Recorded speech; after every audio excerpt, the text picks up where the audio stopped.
Jangan lupa subscribe YouTube channel Metro TV News dan pastikan untuk menyalakan lonceng notifikasinya. Kasus COVID-19 di Indonesia terus melonjak, sejumlah daerah bahkan bisa mencapai ribuan kasus per harinya. Hal ini pun berdampak terhadap keterisian tempat tidur di rumah sakit.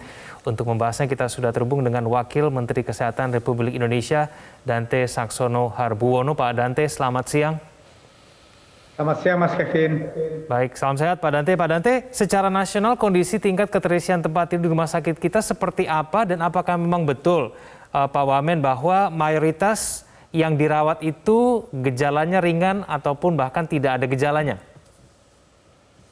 Jadi kita menyediakan secara nasional itu 82.000 tempat tidur. Itu yang belum diperluas. Kalau kita perluas kita bisa meningkatkan lagi sampai 30-40% hingga 120.000 kapasitas tempat tidur. Saat ini ketersisian rumah sakit bor nasional itu 23,86%. Ini menurun dibandingkan dengan beberapa hari yang lalu mencapai 24,77%. Karena apa? Karena kita melakukan selektivitas untuk perawatan yang hanya ditujukan untuk mereka yang mengalami gejala sedang dan berat saja. Gejala ringan kami dorong untuk ke isolasi terpusat atau isolasi mandiri. Kenapa begitu? Sebenarnya substansinya bukan untuk menekan bornya, tapi substansinya adalah untuk memberikan kesempatan sehingga kalau ada ya pasien yang mengalami gejala sedang dan berat, mereka masih punya kemampuan untuk bisa diterima di rumah sakit di mana mereka akan dirawat. Saat ini memang masih banyak yang dirawat dengan kategori ringan, tapi kita sudah menetapkan surat edaran Menteri Kesehatan bahwa yang dirawat hanya yang mempunyai gejala sedang dan berat. Bagaimana kita melakukan evaluasinya? Setiap minggu kita melakukan evaluasi dan kita menetapkan aturan, bahkan melakukan audit medis kepada rumah sakit tersebut bahwa mereka tidak boleh merawat pasien dengan kategori ringan dan sedang, ringan dan asimptomatik. Baik, Pak Dante, apakah ada cara sederhana yang mungkin bisa dilakukan oleh masyarakat untuk membedakan apakah dia mau melakukan perawatan di rumah sakit atau di rumah saja? Ada tidak? Ada dua kriteria. Yang pertama kriteria klinis dan kriteria non klinis. Kriteria klinis itu adalah mereka tidak mempunyai gejala atau gejalanya ringan saja, misalnya demam atau pilek, batuk pilek saja, itu bisa dirawat di rumah. Kemudian kriteria mempunyai akses untuk bisa secepatnya masuk ke rumah sakit, dekat dengan rumah sakit atau bisa mengakses telemedicine. Itu kriteria klinisnya. Sedangkan non klinis, mereka mempunyai tempat untuk melakukan perawatan isolasi mandiri di rumah, misalnya kamar sendiri, tempat tidur sendiri, bisa dipisahkan dari anggota lain, tidak ada komorbid untuk anggota keluarga lain, dan tidak ada komorbid bagi dirinya sendiri. Itu yang secara sederhana bisa diterapkan masyarakat untuk melakukan isolasi mandiri di rumah. Baik, Pak Dante, untuk saat ini tingkat keterisian tempat tidur di rumah sakit paling tinggi ada di daerah mana? Ada beberapa tempat, misalnya di Bali itu mencapai 48%, kemudian di Jakarta itu 45% bornya. Tapi terus kita melakukan evaluasi, di Kota Tangerang juga tinggi. Tapi kita terus melakukan evaluasi untuk memilah-milah apakah bisa diturunkan karena memang yang terisi itu mereka yang mempunyai riwayat gejala ringan dan asimptomatik.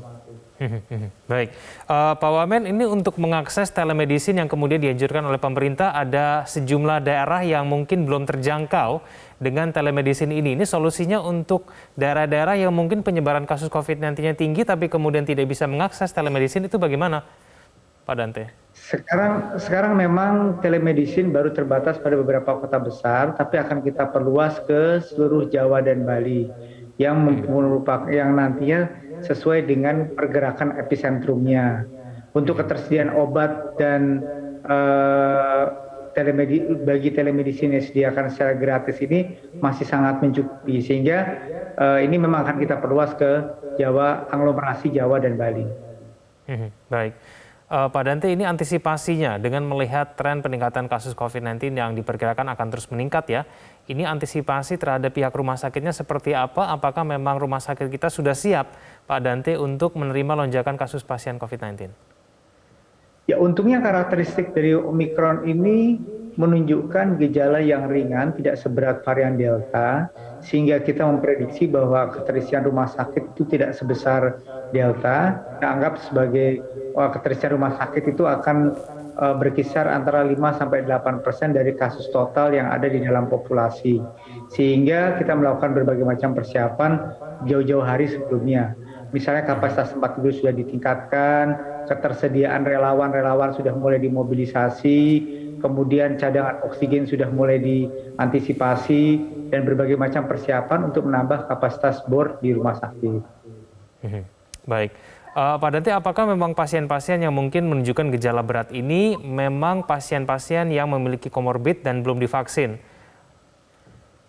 Sebagian besar kasus yang kita dapatkan dan kita evaluasi secara audit medis, hampir semuanya pasien yang masuk kategori berat itu mempunyai komorbid. Terus juga mereka yang mengalami kematian akibat COVID pada beberapa saat belakangan ini. Sehingga mereka yang mempunyai komorbid disarankan untuk tidak membatasi melakukan aktivitas, dan kalaupun mereka kemudian terinfeksi, kalau komorbidnya tidak tertangani, merupakan salah satu yang boleh masuk ke rumah sakit. Baik. Pak Wakil Menteri, masih banyak orang yang mungkin khawatir ketika melakukan isoman di rumahnya. Ketakutan ketika kemudian kondisinya memburuk dan ketika akan nanti menuju ke rumah sakit sudah terlambat. Nah, ini penanganan yang kemudian pengawasan yang mungkin bisa dilakukan terhadap warga yang sedang melakukan isoman itu bagaimana caranya, Pak Wamen? Ya, salah satunya adalah melakukan telekonsultasi online tadi dengan menggunakan telemedicine. Telemedicine akan memantau pergerakan klinis dari pasien-pasien tersebut, sehingga pasien tersebut bisa dipantau apabila mempunyai gejala ya atau mengalami perburukan. Misalnya secara sederhana akan dilakukan telekonsultasi ulang pada pasien-pasien yang sudah diberikan obat, dan apabila mereka melakukan perburukan, mereka akan bisa langsung dirujuk ke rumah sakit. Untuk yang tidak memenuhi syarat melakukan isoman, apakah memang direkomendasikan langsung ke rumah sakit saja, Pak Dante? Untuk yang tidak memenuhi syarat kondisi non klinis di tempat tinggal karena untuk isoman, disarankan kalau mereka mempunyai gejala asimptomatik atau tidak mempunyai gejala atau asimptomatik atau gejala ringan, lebih baik ke isolasi terpusat saja. Di isolasi terpusat pun akan dievaluasi secara klinis karena biasanya ada fasilitas medis yang melakukan akses evaluasi kondisi klinis pasien di isolasi terpusat tersebut. Tidak harus langsung ke rumah sakit. Baik, Pak Dante, apakah vaksinasi booster kita sudah bisa memberikan data bahwa ini cukup efektif begitu ya untuk kemudian membuat warga ini bisa terhindar dari gejala berat varian Omikron ini? Salah satu karakteristik dari varian Omikron tersebut adalah adanya escape immunity. Bahwa escape immunity ini adalah bahwa beberapa pasien yang sudah diimunisasi lengkap bahkan dengan booster juga tetap mengalami infeksi COVID varian Omikron. Akan tetapi yang menguntungkan adalah bahwa dengan menggunakan booster atau menggunakan vaksinasi yang lengkap, maka gejala klinisnya menjadi tidak berat.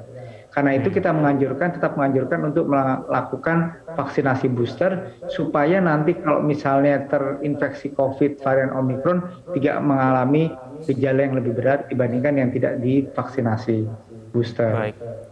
Kemajuan vaksinasi booster seperti apa, Pak Dante? Apakah kemudian mencukupi stoknya untuk beberapa minggu ke depan? Untuk stok vaksinasi kita masih cukup banyak. Dan sangat mencukupi untuk vaksinasi booster. Ada strategi yang terus kita lakukan dalam hal rekrutmen vaksin untuk keperluan booster. Terus kita evaluasi dan mudah-mudahan untuk 1 tahun ke depan jumlah vaksin yang tersedia sangat mencukupi untuk vaksinasi booster. Baik. Wakil Menteri Kesehatan Republik Indonesia Pak Dante Saxono Harbuono, terima kasih telah bergabung bersama kami di Metro Siang. Selamat siang, Pak Wamen.